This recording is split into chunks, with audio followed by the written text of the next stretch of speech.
type ordeal on the other side. Just a short drive, or a medium-sized walk, from SUNY Oswego's campus, you'll find this place of beauty, discovery, and memories. Welcome to Rice Creek Nature Reserve. It's just relaxing. I mean, I love the trees, the animals, all the, you never know what you're going to see here. So it's very exciting. It's just a nice place to keep it well done. Very nice.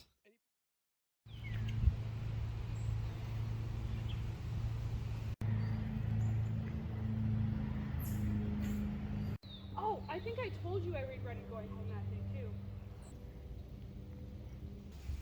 Yeah, there's a creek down there by the creek. There's one trail you take to the left. It goes down there about a quarter mile, and there's a bench and right next to the creek.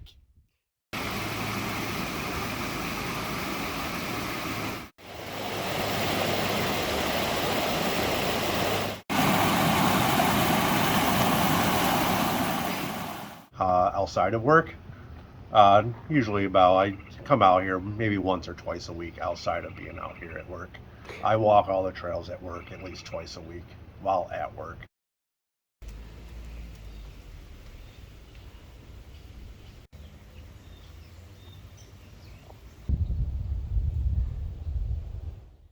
Rice Creek Nature Center is more than just where you can go see pretty sights, though. If you're interested in learning a little more about nature, check out the field station. I sat down with Kristen Haynes, Assistant Director of Rice Creek Field Station, to learn a little more about what goes on in the field.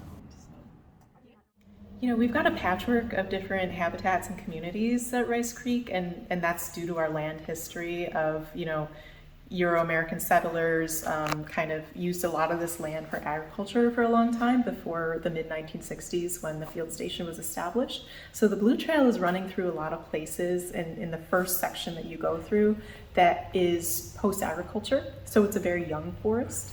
It's an interesting mix. It's actually, a lot of that forest is ash trees, and it might not be apparent this time of year when a lot of the trees are looking bare, but as the season progresses, you're going to see the trees looking more bare than they should, and that's because of emerald ash borer, which is an invasive insect that's attacking ash trees in the region. There's a point where you pass by some water features, and you might have seen that. Yeah, it's beautiful. If you take the left loop, you'll pass by what we call the fish ladder. So we do have a dam that creates a pond out on the property.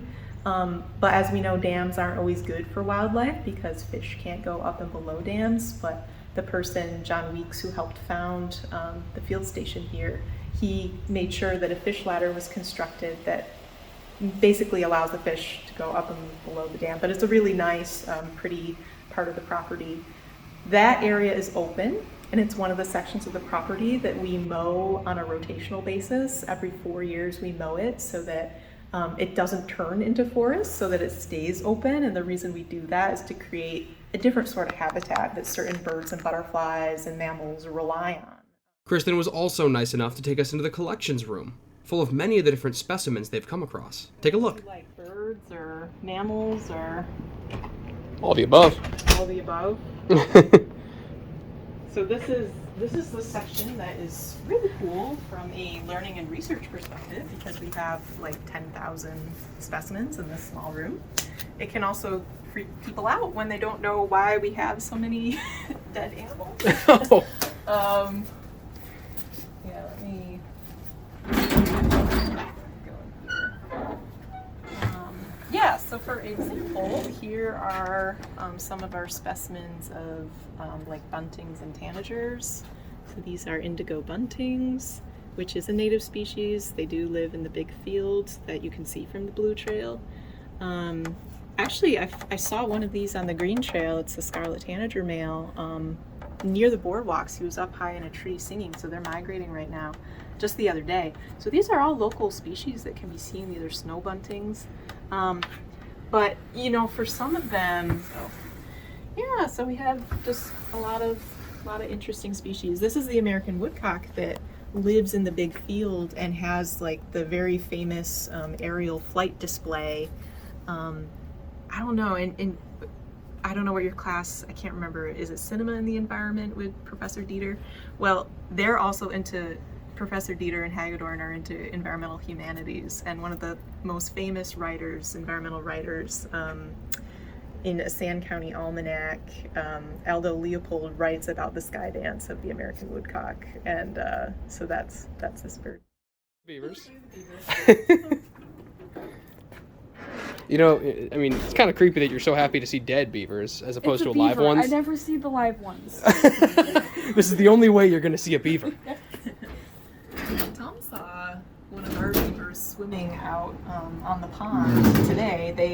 Their dam that was under the iron bridge blew out in the spring melt, and now they're like moving materials up to try a different place. So you can see them, but they're pretty secretive. Yeah. Oh my goodness. Porcupines. That's cool. Wait, we have porcupines here? Yeah, we have porcupines. We've never encountered signs of a porcupine at Rice Creek, but nearby, like Mexico. She continued to show us many different specimens of birds and mammals, even a few large feline-esque creatures. The best part was we never even asked to see this. She offered to show us. That is interesting. What an incredible experience that was. Even if it was a little bit creepy, Kristen definitely has an intense passion for nature and truly seems to love her job. Thank you very much, Kristen. Sciurity. Can you say that again? So groundhogs are a species of squirrel, and a lot of people don't realize that they are our largest squirrel that lives around here. So we actually have... Now, regarding the process of exploring this place, it's split into multiple different trails that you can walk down. Try to go on a day where it hasn't been raining for a while, or else... Did you get that too? I want to get a little more personal with things real quick. The reason I chose Rice Creek to do this project on was because one of the first times I really connected with my girlfriend was there. So the two of us went back to get footage for this project over the course of 2 days. This is a bit of the journey we had while completing the Blue Trail, my favorite so far. The trails, the Blue Trail through Rice Creek, and it spit us out of the woods in this really open kind of plains landscape type area. And this is Abby. Hi.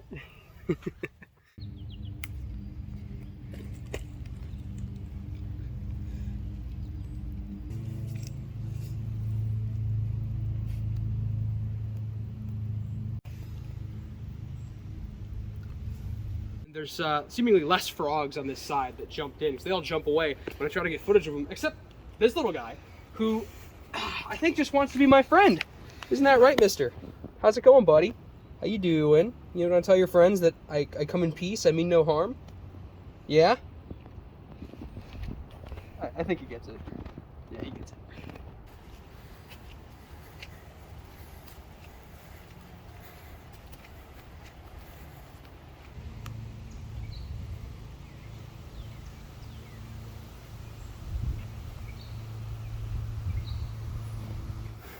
This little offshoot of the Blue Trail is one of my favorite parts of this whole place.